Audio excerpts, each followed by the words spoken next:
نحمده ونصلي على رسوله الكريم أما بعد قال الله تبارك وتعالى في القرآن المجيد لقد كان لكم في رسول الله أسوة حسنة قال النبي صلى الله عليه وسلم لا يؤمن أحدكم حتى أن يكون أحب إليه من والده ولده والناس أجمعين أو كما قال عليه الصلاة والسلام۔ پیارے بزرگوں اور عزیز نوجوانوں، اللہ تبارک و تعالیٰ کا بہت بڑا احسان اور کرم ہے کہ اللہ نے ہمیں ایمان کی دولت سے نوازا ہے اور پیارے نبی صلی اللہ علیہ وسلم کی امت میں پیدا فرمایا۔ یہ جو مہینہ چل رہا ہے، اس مہینے کی خصوصیت یہ ہے کہ اس ماہ مبارک میں یعنی اسلامی سال کا جو مہینہ ہے ماہ ربیع الاول، اس مہینے میں حضور پاک علیہ الصلاۃ والسلام دنیا میں تشریف لائے اور یہی مہینہ ہے کہ آپ صلی اللہ علیہ وسلم اس دنیا سے پردہ فرما گئے، یعنی اس دنیا سے رخصت ہو گئے۔ آپ صلی اللہ علیہ وسلم کی پیدائش کی کیا تاریخ ہے، اس میں اختلاف ہے۔ بعض حضرات فرماتے ہیں کہ 8 ربیع الاول کو آپ صلی اللہ علیہ وسلم کی پیدائش ہوئی، اور بعض فرماتے ہیں کہ 9 ربیع الاول کو آپ صلی اللہ علیہ وسلم کی پیدائش ہوئی، اور بعض کہتے ہیں کہ 12 ربیع الاول کو آپ صلی اللہ علیہ وسلم کی پیدائش ہوئی۔ آج 12 ربیع الاول، تو پیدائش کی تاریخ میں اختلاف ہے، کنفرم نہیں ہے،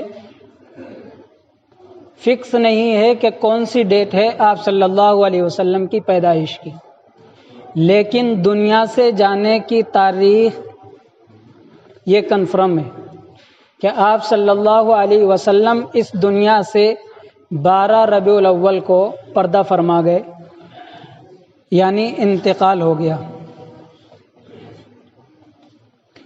اس لیے جو حضرات 12 ربیع الاول کو آپ صلی اللہ علیہ وسلم کی آمد کی خوشی مناتے ہیں، وہ سراسر غلط کرتے ہیں۔ جشن مناتے ہیں، غلط کرتے ہیں۔ آپ صلی اللہ علیہ وسلم کے دنیا میں آنے کی خوشی ہر مسلمان کو ہونی چاہیے، اگر کسی کو نہیں ہوتی ہے تو اس کا ایمان خطرے میں ہے۔ لیکن آپ صلی اللہ علیہ وسلم کی آمد پر جشن منانا، لہو و لعب میں مشغول ہونا، ڈھول تماشے کرنا اور دوسرے لوگوں کو تکلیف پہنچانا راستے روک کر کے، جلوس نکالنا، یہ سراسر غلط ہے، اور وہ بھی 12 ربیع الاول کو، جبکہ آپ صلی اللہ علیہ وسلم کی آمد کی ڈیٹ 12 ربیع الاول کہیں آتی نہیں، صرف جو کنفرم ڈیٹ بتاتے ہیں وہ 9 ربیع الاول بتاتے ہیں۔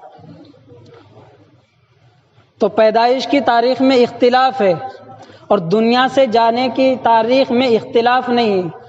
وہ سب مانتے ہیں کہ 12 ربیع الاول کو آپ صلی اللہ علیہ وسلم کی وفات ہوئی۔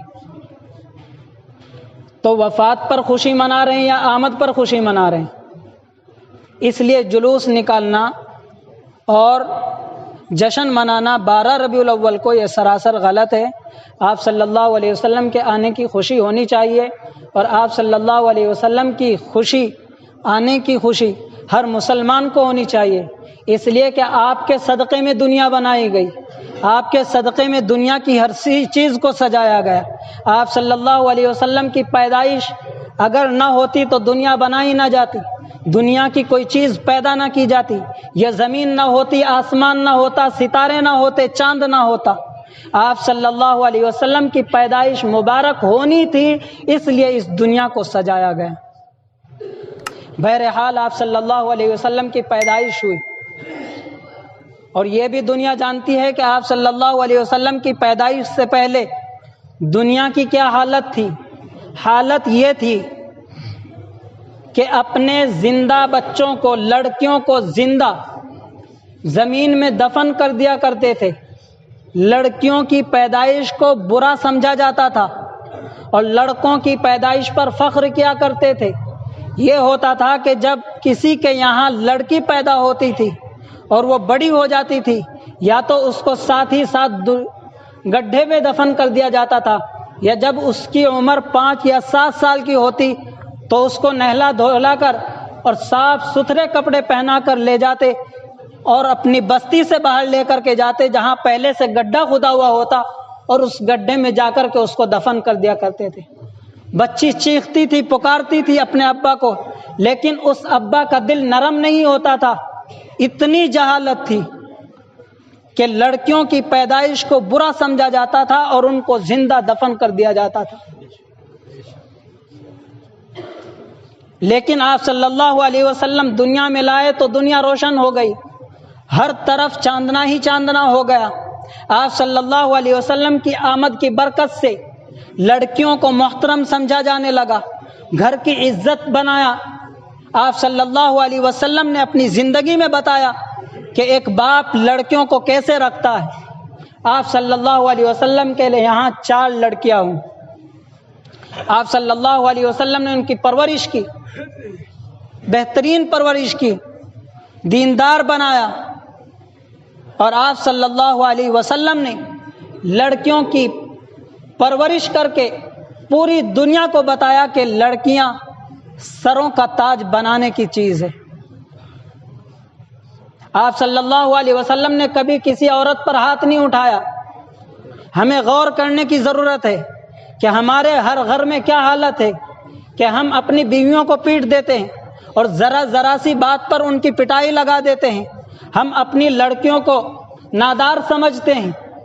تو اس لیے ضرورت ہے اس بات کی کہ اب شوہر حضرات اپنی بیویوں کی منشا کو سمجھے، اس لیے ذرا سی بات پر غصہ نہ کریں، بلکہ ان کو سمجھائیں اور دین کے راستے پر لائیں، اور اپنی بیٹیوں کو بھی دین کی تعلیم دے تاکہ آگے جا کر کے وہ دین کی رہنما بنے اور دین کو پھیلائیں۔ حضرات صحابہ کرام رضی اللہ تعالیٰ عنہم حضور پاک علیہ الصلوۃ والسلام سے محبت کرتے تھے تو جان سے محبت کرتے تھے۔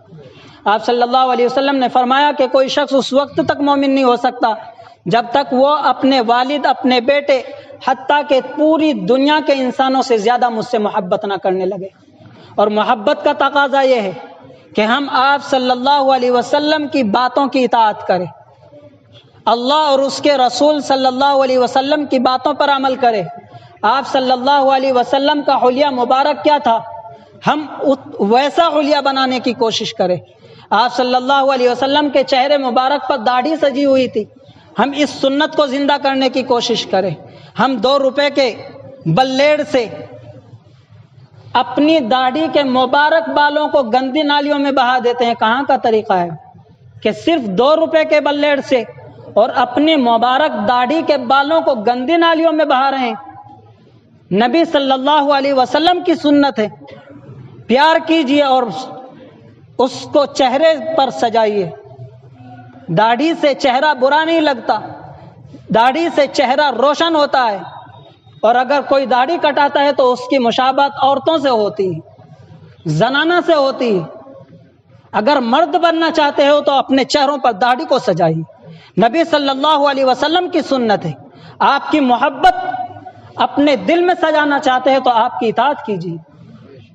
یا ایھا الذین آمنوا ان کنتم تحبون اللہ فاتبعونی یحببکم اللہ۔ کیا ایمان والو، اگر اللہ سے محبت کرنا چاہتے ہو تو رسول کی اطاعت کریں۔